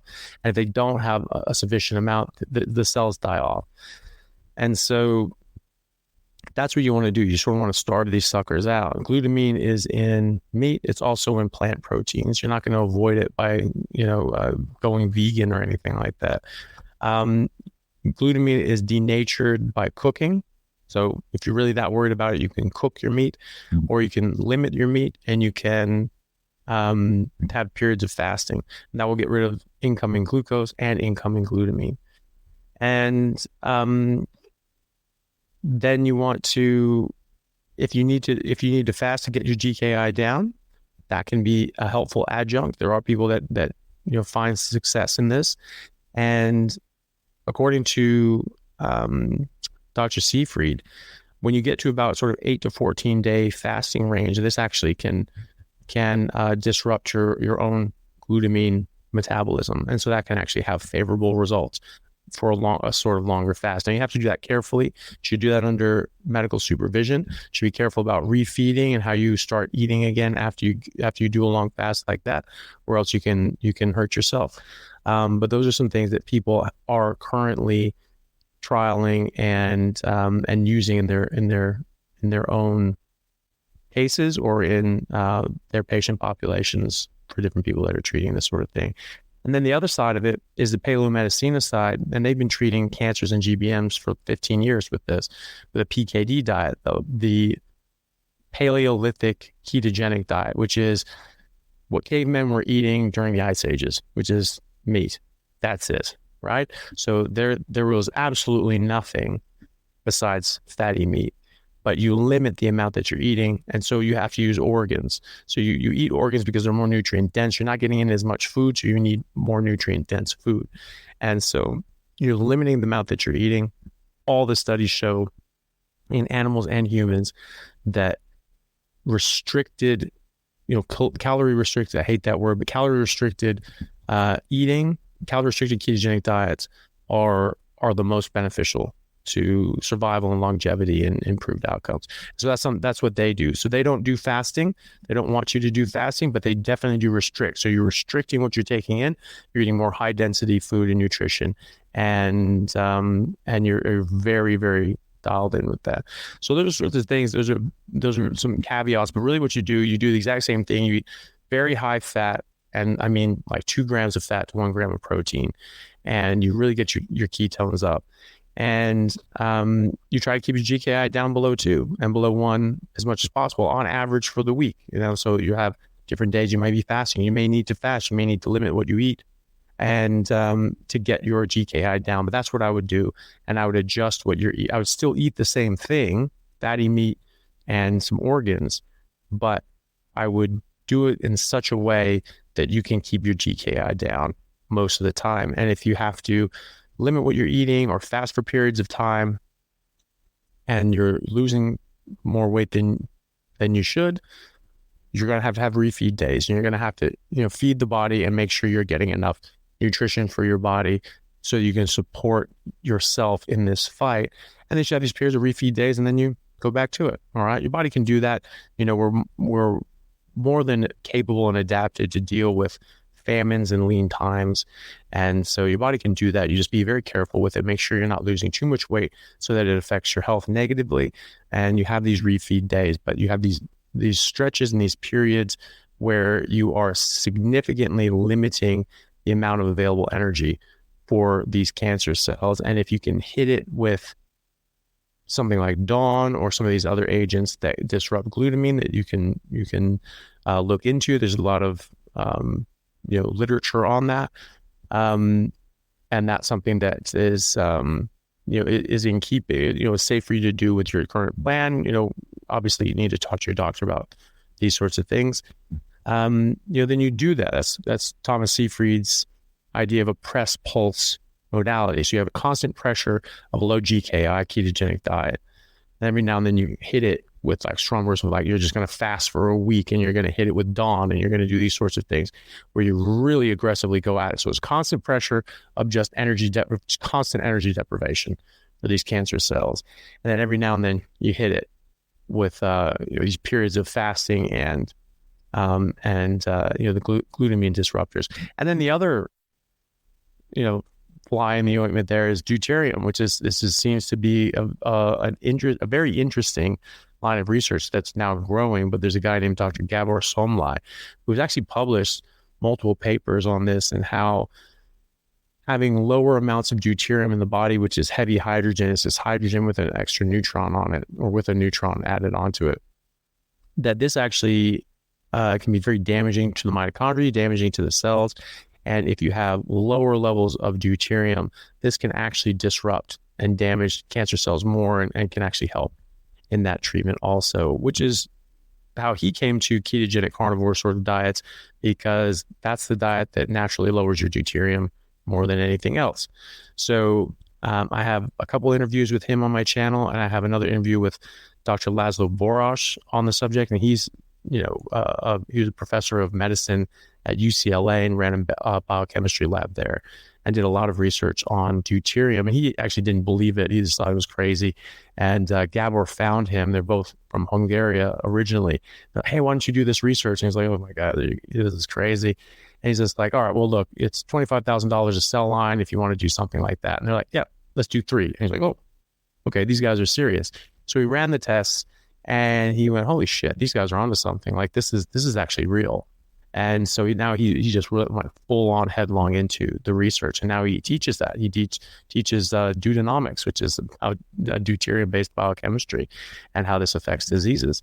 So that's another thing you can sort of look into, probably too long of a topic to get into here. But if you look up those interviews with Laszlo Boros and Gabor Somlai on my channel, I just did a more recent one. It has more new published data showing the benefits of this. So something to think about. If I had something like GBM or a family member did, I would just throw the kitchen sink at it, and I would just be extremely aggressive with this stuff because GBMs don't mess around. They are likely one of the most aggressive cancers that exists, certainly the most aggressive primary brain tumor. And so it's not something you want to play around with. I would be exquisitely strict if I had something like this, and I would just be borderline neurotic about it, about my numbers and making sure that everything was just exactly the way I wanted it, at least at first, until you got into a pattern and you figured out how you could live with this sort of thing. And even down the road, if you're seeing like, hey, there's nothing here, my MRIs are all clean, it could spark back up. You have to take this very seriously. This is a lifelong issue. And so even while there are long-term survivors, 9-10 years plus that have been doing this, and there's others that people I've been talking to, they were like, oh yeah, there's this random guy who's been 23 years doing ketogenic diet with the GBM, but no one knows who the hell he is. He's just off living his life, And so I'm still trying to track that guy down. But when you start slipping off of this can come back. A friend of mine, Pablo Kelly, is one of these long-term survivors with GBM, and he had a bit of a relapse because he started saying, well, I should be able to have ice cream with my kids. I should be able to eat this, and I should be able to do that. And all of a sudden he started having more symptoms, and I went in and got checked out, and oh shit, this thing's growing again. And so he just realized, no, I can't think like that. That's stupid. I should be able to. Should doesn't come into it. I can't. And so if I want to be here for my kids and my wife, I can't. And so he's now back on the straight and narrow. So that's what you have to think of too, is that this GBM isn't necessarily something that's going to go away and stay away. It's something that if it goes away, you have to keep it away by doing this. So this is a lifetime commitment. This is a lifestyle. This is just how you live your life now. It's no different than any three of us here and how we're living our life as well. It's just you need to be just very switched on. and there's less room for error. You can't have these cheat days. Oh, well, whatever. I mean, you can, but it's going to be detrimental. And so, that's what I would do. I would just be very, very dialed in and strict with it. Yeah, and I think that's analogous to when people talk about type 2 diabetes, for instance, and we talk about reversing it. And I get in online arguments where they say, we've not cured it. I'm saying, no, you've reversed the symptoms. If they go back to their old way of eating, then you're opening the door back to those symptoms. So it's sort of very similar to that, obviously more dramatic. Brilliant answer there. I think it's diazoxynorlucine, if people want to look it up. And I think 6 at the beginning and 5 in the middle of that. So anyway. I did post it in the comments earlier. Oh, was it? Yeah, okay. It is in the comments. Laurel, thank you very much for $9.99. I'll post that again. I don't know where that super chat's gone to, but thank you very much. Very generous super chat. I think this is to Dr. Anthony Chaffee. $400, everything. Is meat of the young calf, not veal, nutritionally okay to have as a mature beef meat? Is the meat of the young calf not nutritionally okay? Yeah, well, so like in Australia, it's like it's basically just the next step past veal. It'd be like yearlings. So like in America, it's usually like 18 months to 24 months. They would slaughter the steers, but in Australia they do a lot of yearlings, which really bugs me because they're like smaller steaks. I'm like, where the hell's my big ass ribeye? And it's just smaller. So I think it's very similar, but it's something that I would like to do some tests with, or talk to some ranchers about doing some tests. The thing is that I think that when you have an animal out just eating grass, it's sort of building up, nutrient density, and you can taste that in the meat. I've had different aged meat, and it just tastes more beefy. There's more beef flavor. Those flavors are the nutrients. And then you have these sort of very bland sort of things. You're like, am I really getting anything out of this? So, you have these regeneratively raised, grass-fed and finished cows, and it's just like there's much more flavor to it. There's much more of this nice, rich sort of, there's actually an aroma that's very different on grass-fed meat, and especially older ones. And the taste is different. It's much more potent. It's not gamey, but it's just more beef flavor, if that makes sense. And we can see in regeneratively raised, grass-fed and finished cows, in any case, that at least some of the ranchers that I've spoken to, that they've sent their meat off and got it tested, and it's like 4 or 5 times the number of micronutrients. So, it does objectively have more nutrients in there, and I think that probably is reflected in the taste from similar aged cows.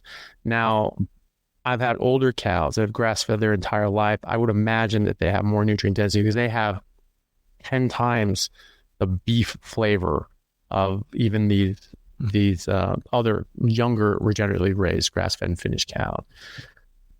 They aren't commercially viable at the moment. Probably that's good for all of us who know about this, because they're way better, and you can generally get them for cheaper, and you don't have to fight for them. But they're freaking delicious. And so if you can go to a rancher and just say, hey, I want your oldest cow that's only ever eaten grass. Generally, they just grind them up for hamburger because people are like, oh, they're too tough. I think you're sacrificing flavor for texture, and the texture is not all that different. It's actually excellent. The gristle is harder. Some of this like get some of these tendons are like whale bone. It's just like, oh my god! But they're easy just to pluck out and just toss them. You're not chewing on them, and it's like meat gum for 2 hours. You just chuck it. You get rid of it. And so I would imagine that those are more nutrient dense the older that you get, if it's eating a better diet. However, I don't know anyone who's sent that off, because they're not going. I don't know people that have an older herd that are selling that into a bespoke market, and they're sending us off saying, "Oh, look at this. We have 10 times, 20 times the amount of nutrients." I think if you're eating younger meat, it's not going to be as nutrient dense. It's still going to be fantastic. It's still going to be absolutely, hands down better than the other options available, certainly the other plant-based options available. And so if that's what you have available, that's what you have that's available to you, I think that's fine. But I would expect that if we were to test older cows, that you'd get more nutrient density out of it. Yes. Great. This is a really nice question from Tom. Dr. Chaffee, could you clarify what you mean by carnivore being a fasting mimicking diet? In my opinion, after you eat a kilo of meat, you're definitely not in a fasting state. No, I 100% agree with you. And it's not a fasting mimicking diet. Fasting mimics a carnivore diet. Fasting mimics our primary metabolic state, the metabolic state that we are in when we eat our main source of nutrition, which is meat. It hasn't always been meat since the dawn of humanity. So yeah, when you eat a kilo of meat, you are definitely not fasting. And so that's the thing. This was misnamed a fasting metabolism and a fed metabolism. And that goes back decades. And I think the only reason we did that was because by the time we were able to look at our biochemistry at a molecular level, everyone was eating carbohydrates. They said, oh, when you eat it, it looks like this. And when you don't eat it, it looks completely different. Failing to recognize that if you eat anything else except carbohydrates, it also looks like you aren't eating at all. Speaking to my niece, who's now pre-med in America, and she's taking biochemistry this year, or maybe she's even she's taking it this year.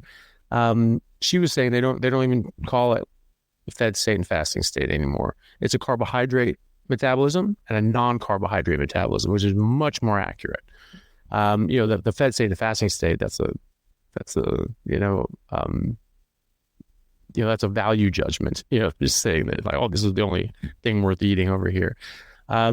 So yeah, it is just a carbohydrate metabolism versus a non-carbohydrate metabolism. And I think that the non-carbohydrate metabolism is our primary metabolic state, and that fasting mimics it. I think that a lot of the benefit you get from fasting largely comes from just not eating the wrong thing and from being in the correct metabolic state. This is something with insulin. Insulin has over 100 different mechanisms in the body. One of them is to suppress and decrease autophagy and the turnover of the organelles and the cells that are older and damaged. So it's, when people talk about, oh, you have to fast for 5 days every now and then and all that sort of stuff to get the autophagy. You only have to get 72 hours, 84 hours, 116 hours, all this sort of stuff. No, you just don't. You just need to stop eating carbohydrates. You need your insulin down. That happens all the time. So at the moment, I believe that Stephen, Richard, and myself have been on the equivalent of 6,482 day fast, because we just our insulin has been low this whole time. Obviously not that long, but a long ass time, and certainly longer than 72 hours. So, the autophagy has been long accounted for in our systems. So it's really just comes down to being in the correct metabolic state. 70% of all animal species are carnivores. They're all eating protein and fat. They're all in this so-called ketogenic starvation state, right? And animals that eat fiber break down that fiber into saturated fat and protein. So they're not getting carbohydrates either. They're in the non-carbohydrate driven metabolism also. So this isn't a shock to your system. This is, I don't care what Ray Peat tells you in your nightmares. Like, it's not the case that this is a shock to the system or stress to the system. This is the normal metabolic state of human beings and nearly every animal on Earth. And so the idea that this is stressing us and freaking us out and this is bad makes absolutely no sense biologically and is wrong. Anyway, people can look at Richard and my video on the subject. Is ketosis harmful? Short answer, no. And we go through just hours of data and literature on that, and to really sort of hammer that point home. Brilliant, Anthony. Thank you so much for your time. Richard just private messaged me, and I didn't realise we'd shot over an hour by quite a considerable distance, because I've been trying to sort of moderate with it. But I said 2 hours is fine. Oh, you're all right for 2 hours. That's right. Really good. Oh, fantastic. Yeah. If I'll keep my trap shut then. I would just continue. No, it's all good. Yeah, I thought it was 2 hours, but then Richard's on the wall, so that's good. Can I just jump in? If we're staying on, can I just jump in to add to that as well? Also that, I agree completely with what Anthony's just said. It's just by being in a ketogenic state, which is what we are in. This is our metabolic state, even when we live in a carnivore lifestyle. The benefits that we see of fasting, which are autophagy, mitophagy, brown fat activation, lipolysis, and insulin sensitivity, they're all exhibited through living the lifestyle, regardless of whether we are in a state of AMPK or mTOR activation. We are benefited. It's like a seesaw effect. One predominates, but both are always playing that fact. But those benefits are there regardless of being fasted or not. And this is why just living the lifestyle has that benefit. And we don't need to force fasting. And I would also argue that maybe potentially extended fasting doesn't benefit a lot of women. The more that I'm working with, I seem to see that them being in more of I don't want to use the term fed state after Anthony's just said that, but maybe eating 2 to 3 meals a day may help a little bit better in regards to, but some people do thrive, but it does cause hormonal issues with some. And what I would argue is that if we look at our evolutionary period, the men of the tribe would be out hunting for hours and days while the females were there prepping food and maybe eating before the hunters returned, and therefore their state of prolonged fasting was going to be a lot lower than that of the men. And this seems to be a big problem within the female community that I work with, that they're pushing for this extended fast, and it leads to lethargy, skin conditions, hair loss, and it's to do with not eating enough. And we're told by many of the influencers within the community that it's because of lack of carbohydrate to create thyroid hormone, but it's not to do with carbohydrates. It's to do with not eating enough, and that comes down to animal proteins and fat. We need animal proteins and we need fat. We need fat especially for the production of hormones. So don't neglect your nutrition. Eat when you're hungry. If you're not hungry, don't eat, but be mindful that we do need that protein, we do need that fat, and the benefits are there regardless of fasting or not. Yeah, I'm still struggling to see what part of carbohydrates helps make thyroid hormone, but anyway, we won't get into that. So here's a nice question. My blood pressure went down significantly going from coffee to decaf coffee. Any benefits to quitting the decaffeinated worthy of quitting? Well, I mean, that's interesting. Your blood pressure went down. I wonder what type of decaf you switched to. There are things called rancid oils in coffee that when you heat it over 160 degrees, they come out and are known to kick off hypertension.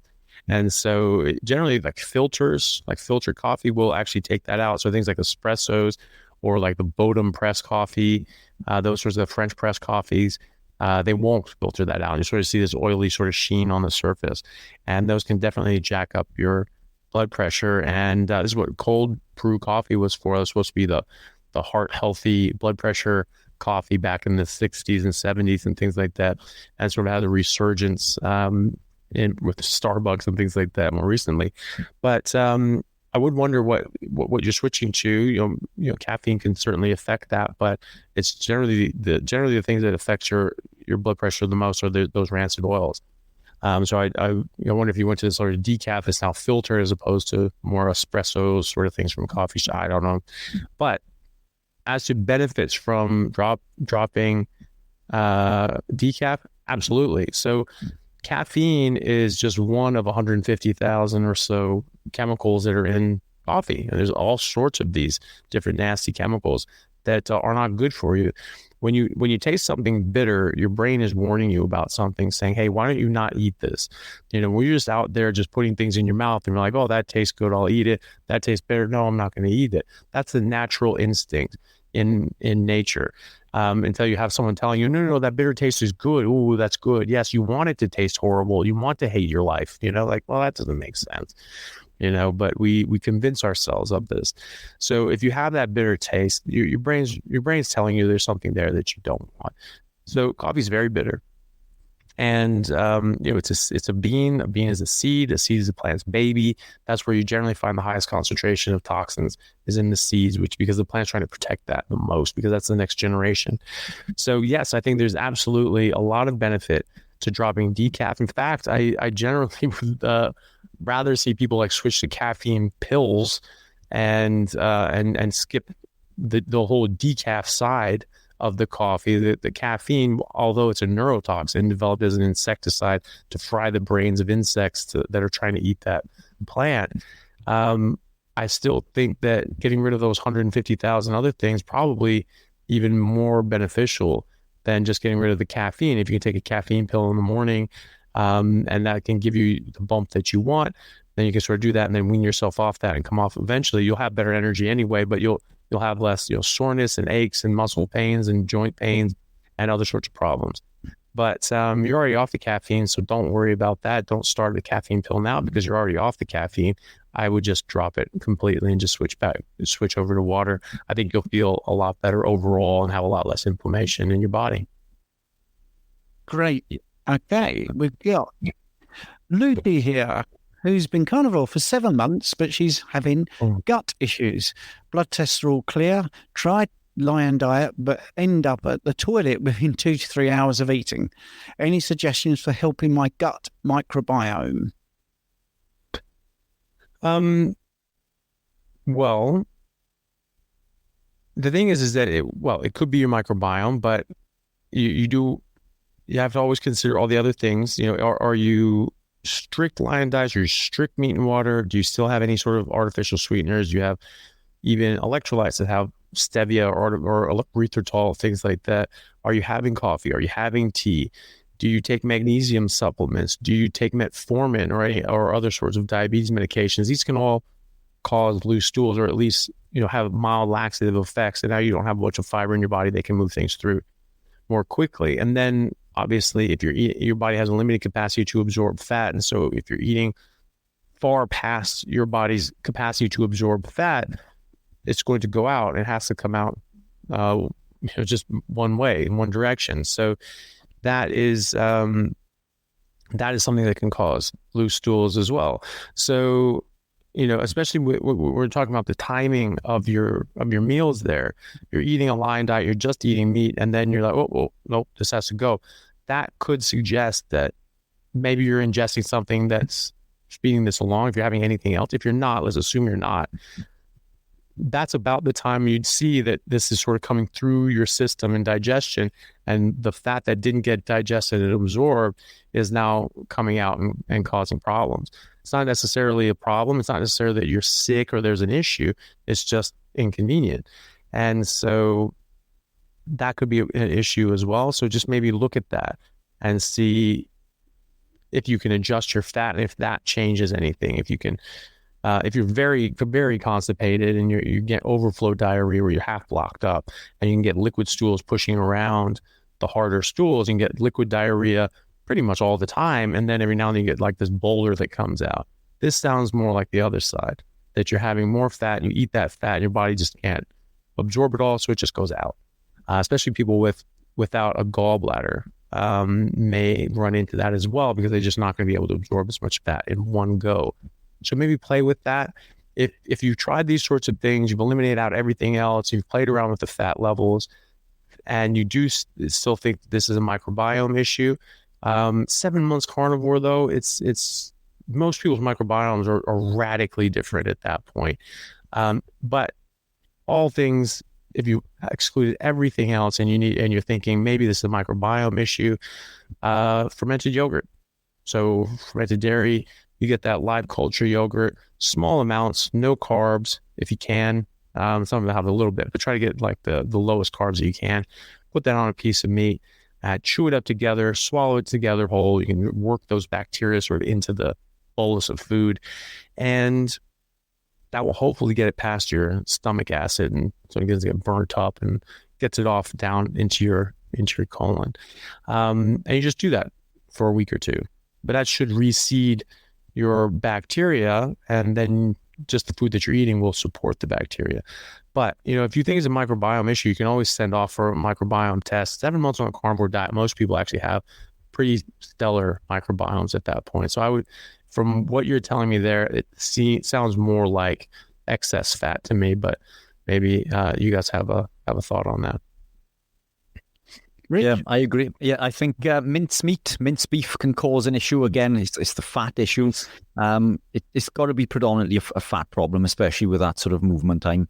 The quality of meat, I would question whether you're consuming aged meats, because aged meats, obviously by definition, become rancid. So eat your meat fresh. If you do buy in bulk, freeze it as soon as you can and try to eat it, as you're taking it out of the freezer. But fresh is always best. But mincemeat, I've noticed, has caused a number of issues with clients of mine. I'm a big fan of mincemeat. It's incredibly cheap, incredibly nutrient dense.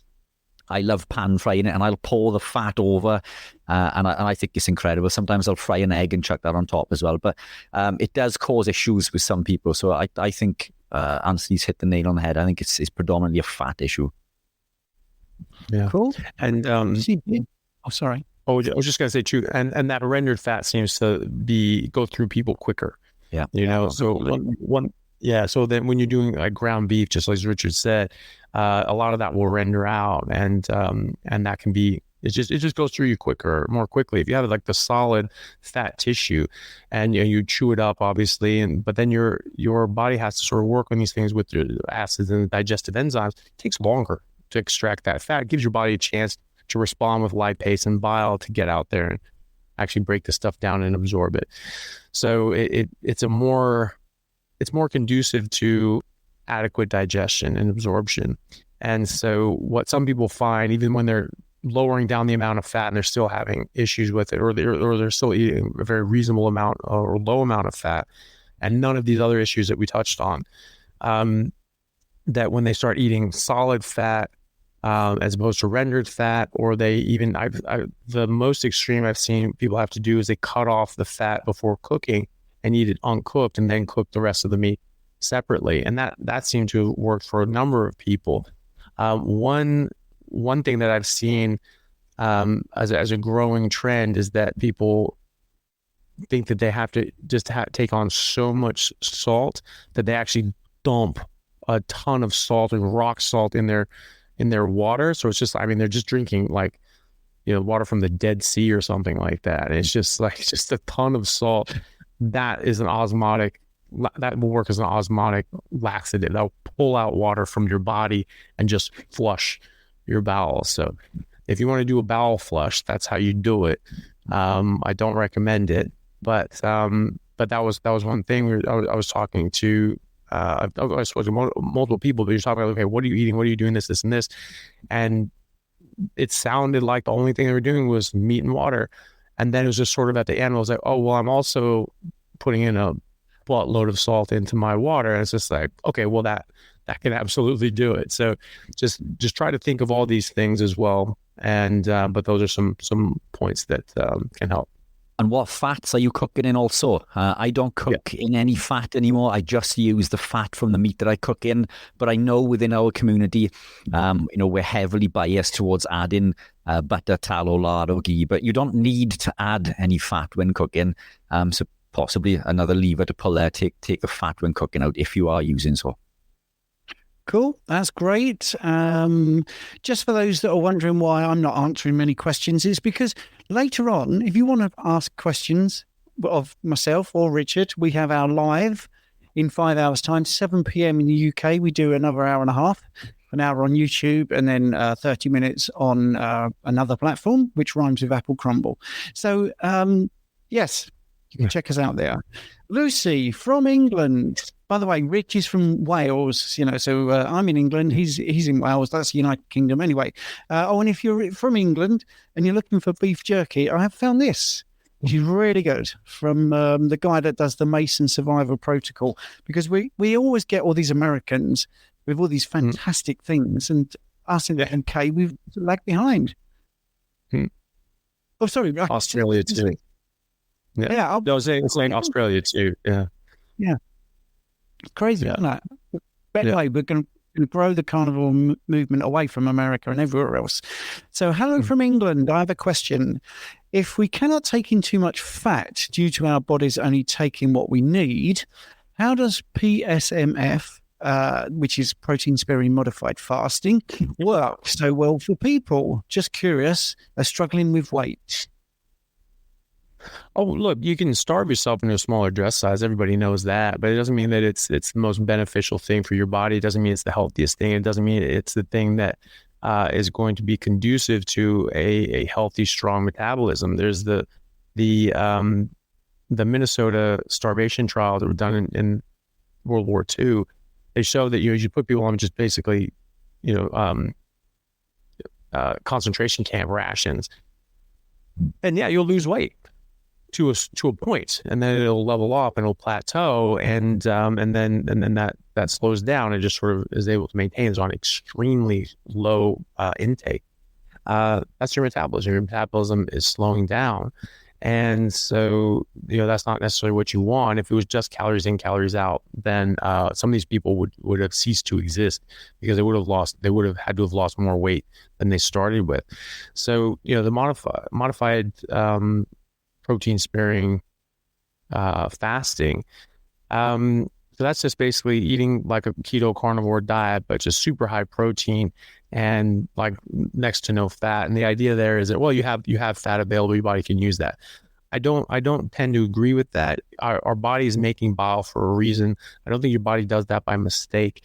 I don't think it's just an accident. Your body is spending a lot of energy and resources to make bile, to absorb fat that it doesn't even want. I just don't think that makes sense at first principles and fundamental physiological basis. Bile is expensive. It's an expensive resource, and it costs a lot for our body to make it. So, it doesn't just do that for no reason. And since it's a limited resource, I think our body is very specific. Hey, we need this amount, right?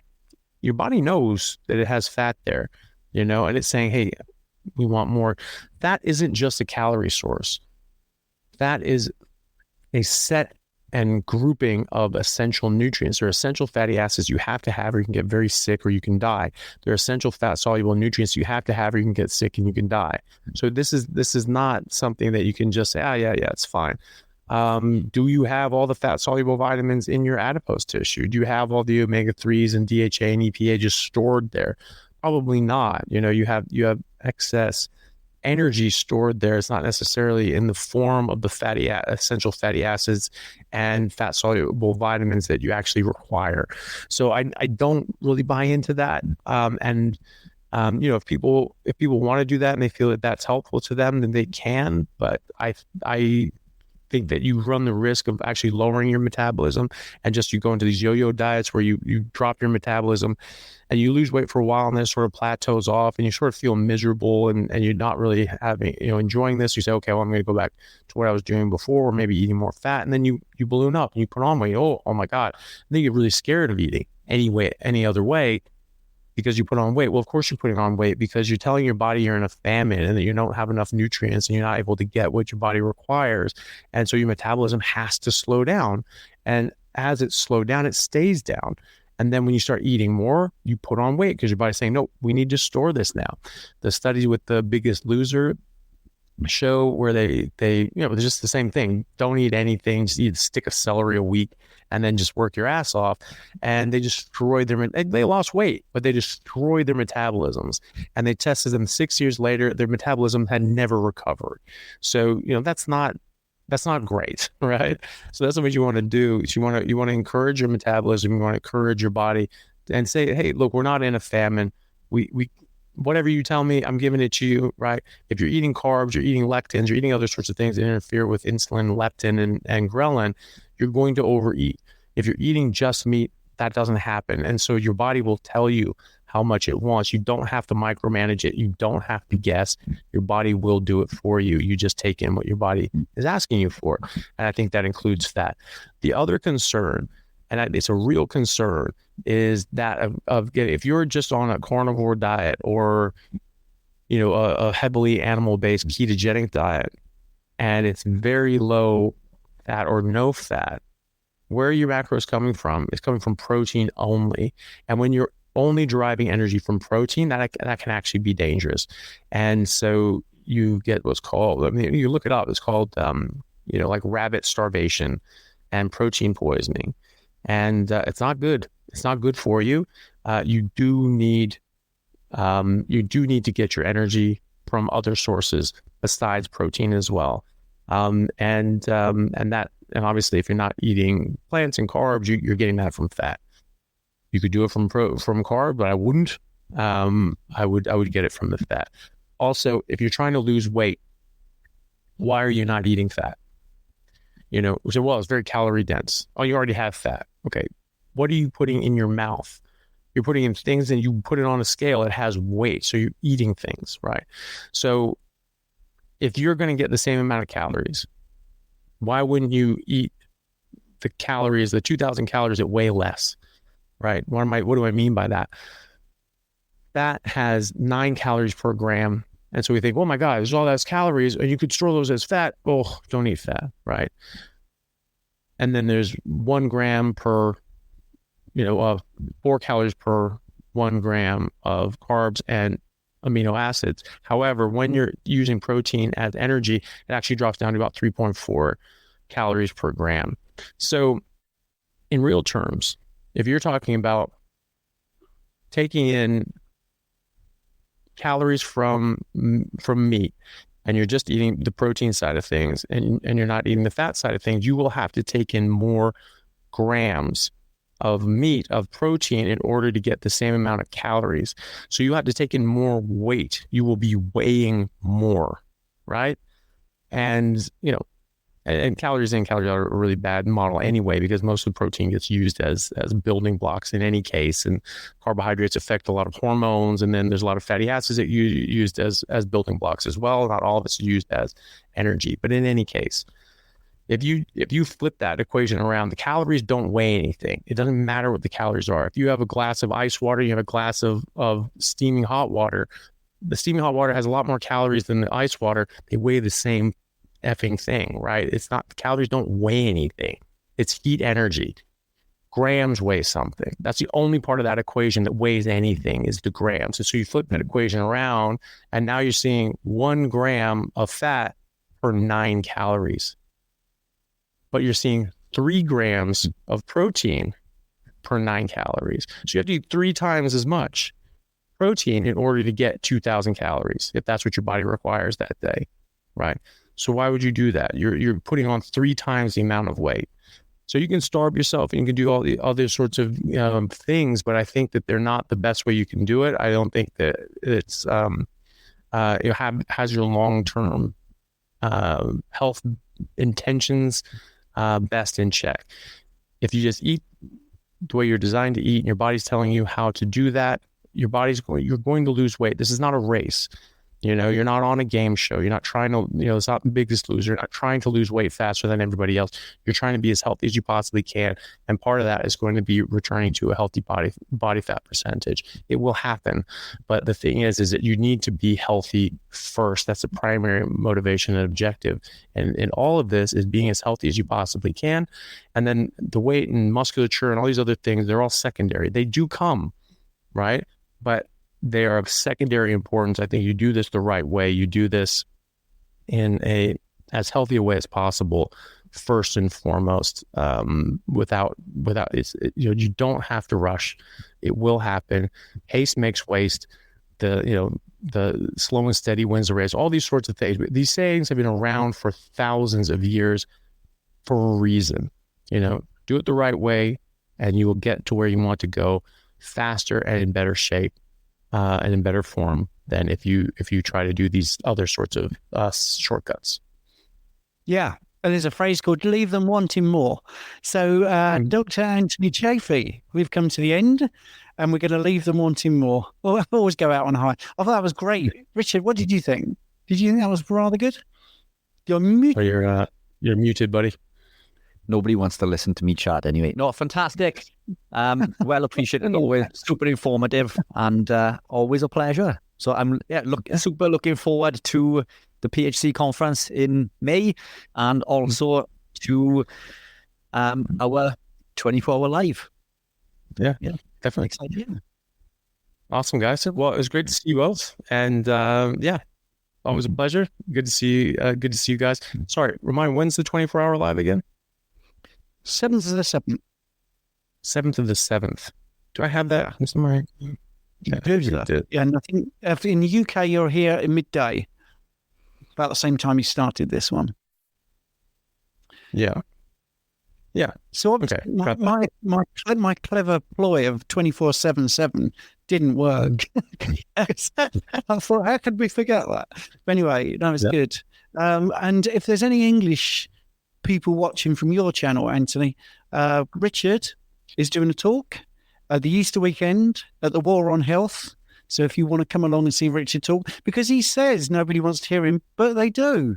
They do, because he's got lots to say. So that's the Easter weekend, and there's a link in the description if you want to come and hear Richard's talk.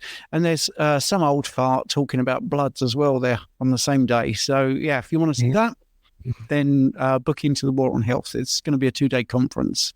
So, yeah, thanks, Anthony, for your time. No problem. Thank you, guys. It's great to see you. Yeah, you too, man. And thanks, everyone, for joining. Thank you so much for listening to my podcast. I hope you enjoyed it. Your support means the absolute world to me, and if you're enjoying this show, I've got a small favour to ask you. I'd be incredibly grateful if you would consider becoming a supporter and make a small monthly donation. Your contribution will really help to improve the show. I'll be able to improve the software, maybe put a few more episodes out, and do many things that I'm hoping to do in the future. Do them a lot quicker. So, it's a small monthly contribution. You can cancel at any time, and the link is in the show notes. Thanks very much for listening.